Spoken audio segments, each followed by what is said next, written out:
how's the evolution of different aspects of, culture and society, been impacting in, employment law and, just the conflicts that arise and how they're resolved today?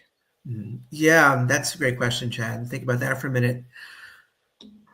I would say that one big cultural change, right, that's impacting employment law is that there's a much more heightened awareness around issues of implicit bias and microaggressions, right?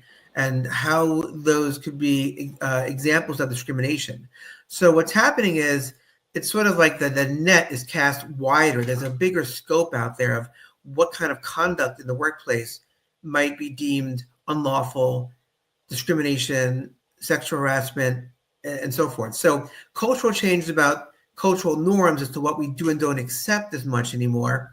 Off-color jokes, for example, are increasing the number of discrimination suits. That's one example.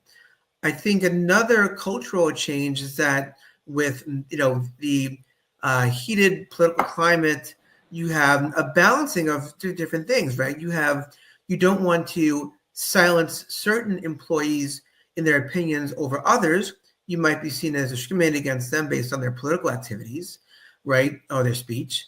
And speech is protected by the government, not this private industry, but there are some New York State other laws that protect employees from discrimination based on what they do and don't do off work.